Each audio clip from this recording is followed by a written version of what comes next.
So I was staring at this number in our research this morning, and it's $34.8 trillion. And honestly, my eyes just kind of glazed over. Doesn't feel real. It feels like Monopoly money. It's too big for your brain to actually, process. It is, yeah. Until you do the division. That's usually the trick to snapping back to reality. Right, which I did, and that's when the panic sort of set in. Because you take that massive debt pile, you divide it by every single person in the United States. What is it, about 333 million people? Something like that, yeah. And you realize that I essentially owe over 100 grand. My kids owe over 100 grand each. And that's just the principal amount. We haven't even gotten to the interest yet. Which is the terrifying part we are absolutely going to get to. But that's the mission for this deep dive. We're not just going to complain about the number or do the usual political finger pointing. I want to understand the mechanics of this thing. The machine itself? Exactly. We saw this chart from the Congressional Budget Office, the CBO, and it looks less like a financial projection and more like a rocket launch. It's practically vertical. It's what economists would call a fiscal deterioration. Right. Which is just a very polite way of saying we're in big trouble. Right. But today, let's call it what it really is, a spiral. Yeah. And we need to talk about the only two ways out of it. One is, well, incredibly painful. Yeah, the other. And the other is a sort of economic cheat code that sounds great until you realize what it actually does to your grocery bill. The cheat code? Okay, I love that framing, but I have a feeling there's a huge catch. There always is. So before we get to any solutions, we have to diagnose the illness. Let's strip this all the way down. The government is nearly $35 trillion in the hole. How does that physically work? I mean, they don't have a credit card with a $35 trillion limit, right? No, not quite. And to get this, we have to distinguish between two terms that people mix up constantly. Right. The deficit and the debt. So think of it like your own household. You have your annual income, your salary, and you have your annual expenses. If you spend more than you earn in a single year, that gap is your deficit.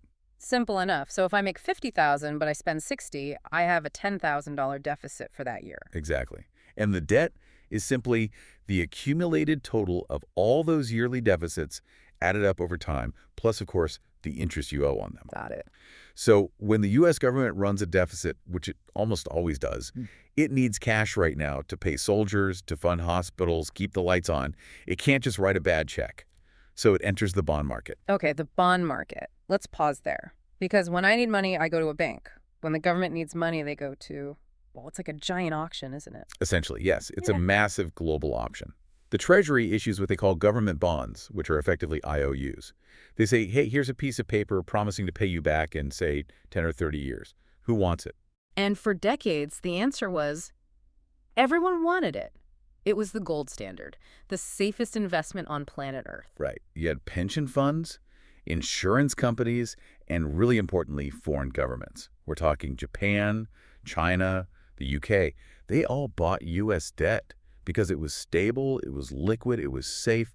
It was the bedrock of the global financial system. But, and this is the scary part I saw in the research, what happens if they stop showing up to the auction? Or what if they just get a little nervous? What if China or Japan decides, you know what? You guys are borrowing a little too much for our comfort. We're gonna sit this one out. That is the nightmare scenario. It's simple supply and demand. If the U.S. is flooding the market with bonds, selling more and more debt, and the buyers start to get skeptical, they're going to want more to take on that risk. They demand a higher reward. Exactly. In bond speak, they demand a higher yield, which is just the interest rate. So the government has to promise to pay more interest just to get people to lend them the money. Correct. And that raises borrowing costs for the whole country. If the government has to pay more, then mortgage rates go up, business loans go up, the whole economy tightens. Okay, so that's the mechanism. We spend more than we make, we run a deficit, sell bonds to cover it, and if people get scared, they charge us more interest. But let's look at the actual budget right now, because I think people assume, oh, maybe we can just cut a few things, Stop buying fancy staplers at the Pentagon. Exactly. But when you look at the numbers, it is not that simple. It's not simple at all. Let's just do a quick reality check. The last time the United States actually ran a surplus, meaning they brought in more money than they spent, was in 2001. 2001. I barely remember 2001. That was a different world. No smartphones, totally different economy. That year, the U.S. was $130 billion in the black. Since then, the gap between spending and income has just gotten wider and wider. Okay, so what's the current picture? Well, let's look at the recent fiscal data. The U.S. brought in about 3.29 trillion in income. That's mostly taxes. That sounds like an incredible amount of money. I mean, $3 trillion should buy you a pretty nice country. It is a lot. But here's the problem. While they brought in 3.29 trillion, they spent 4.5 trillion. So that's a gap of, wait, $1.2 trillion in 1 year. In just one fiscal period, yes. We are consistently spending over $1 trillion more than we earn. And when you look at where that money goes, you realize why just cutting costs is such a political nightmare. It is. It's not just wasteful bureaucracy or Uh, uh, foreign aid, which is what people always complain about. Right, I was looking at that pie chart in the notes. The big slices are things people really, really rely on. Exactly. Social Security is 21% of the budget. Medicare is 14%. Defense is 13%. These are pillars of American society. You can't just trim the edges to close a $1.2 trillion gap. No. You either have to raise taxes significantly, which is political suicide, or you have to cut funding to schools, hospitals, the military, retirement benefits. No thank you, says every voter ever. Nobody wins an election running on a platform of, I'm going to cut your grandma's check. Precisely. But there's a new slice of that pie chart that's growing faster than anything else. Yeah.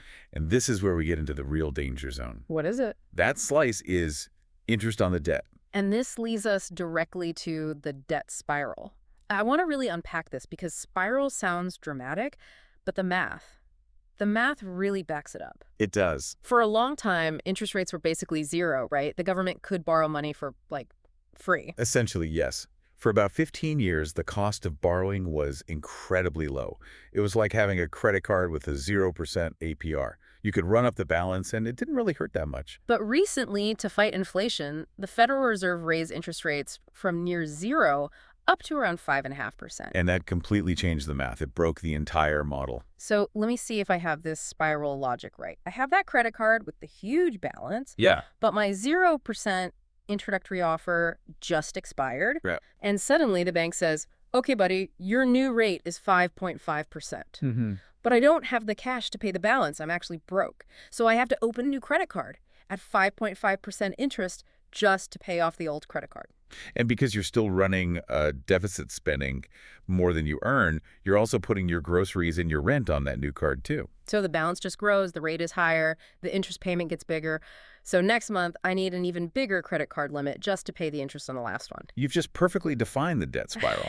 And the numbers backing this up are terrifying. How bad is it? In just the last few months, since October 2023, the U.S. has spent $601 billion just on interest. Wait, hold on. $601 billion. That's massive. How does that compare to the other stuff we were talking about? It is now the third largest expense category in the entire budget. It's rivaling what we spend on defense. Wow.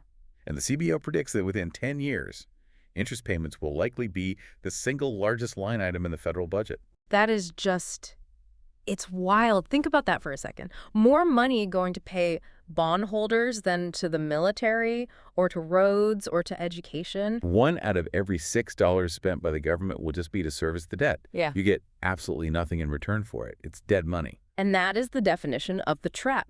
Higher rates lead to higher interest payments. Higher interest payments increase the deficit, To cover the bigger deficit, you have to borrow more money. which creates a larger debt pile, which generates even more interest. The cycle just feeds on itself. It feels like quicksand. The more you struggle or the more you borrow, the deeper you sink. So naturally, if you're a politician or a central banker looking at this quicksand, you start looking for a vine to grab.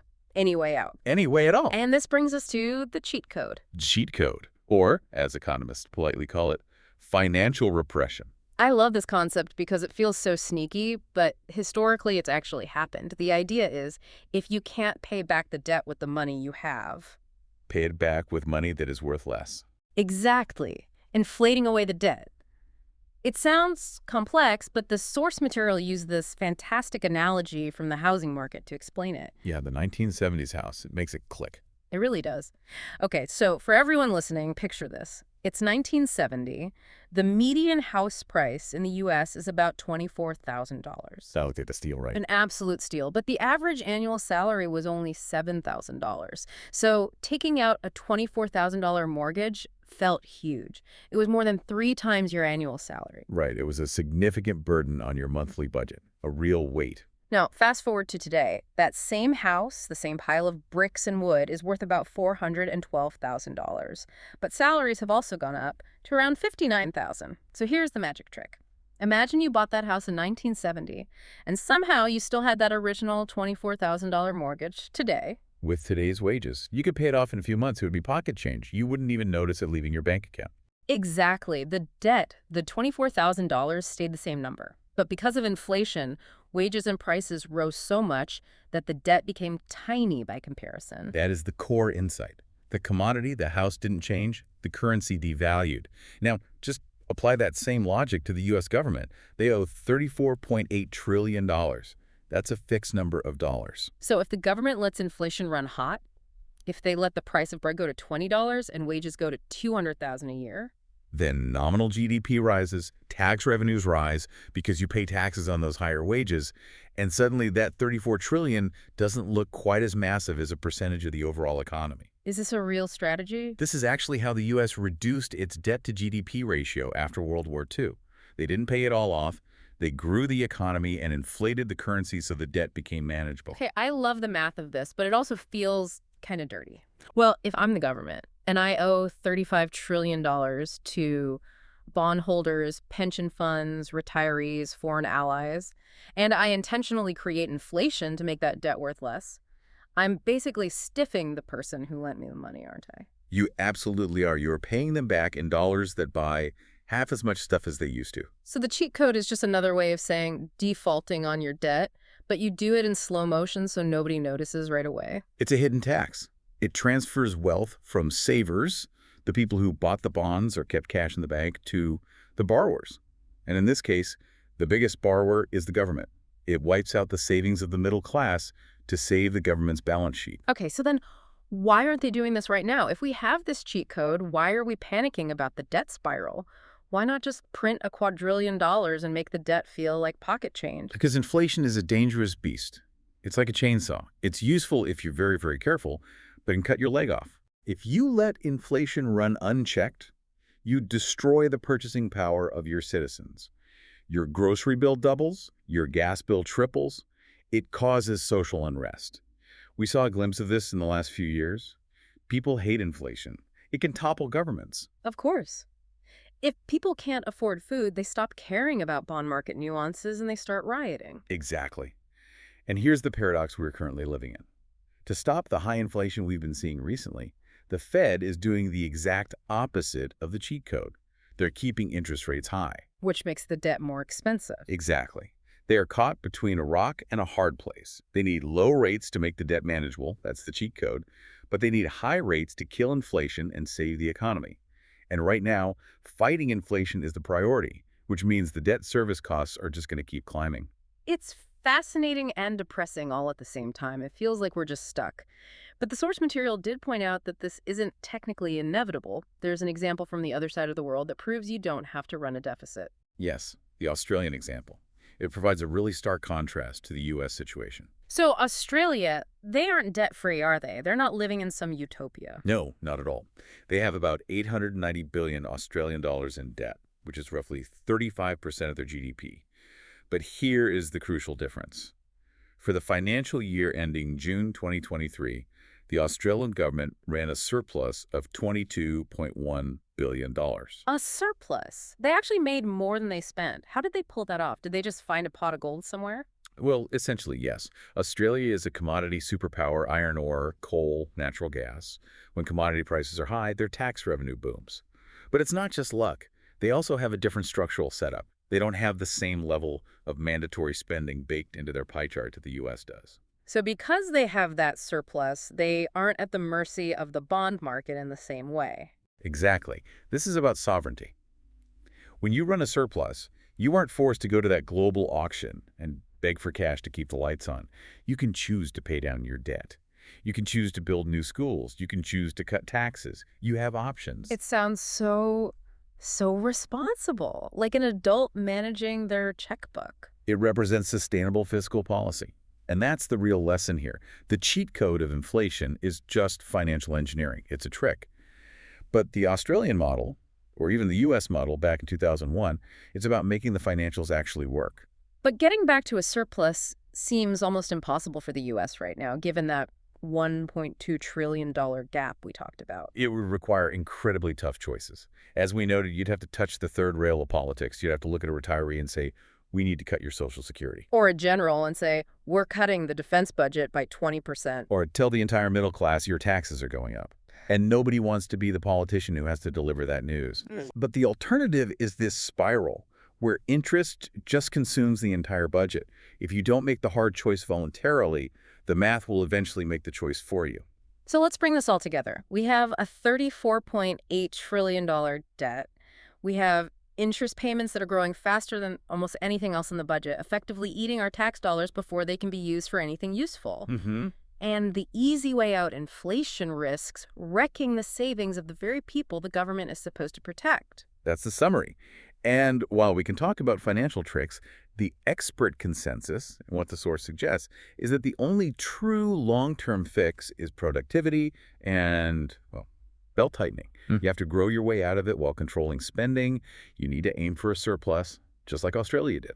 It's a sobering reality check. We often think of the national debt as just numbers on a screen that don't really affect us, but when interest payments start competing with your Social Security check or the funding for your local hospital, it gets real very fast. It does. And it raises a really important question for everyone listening.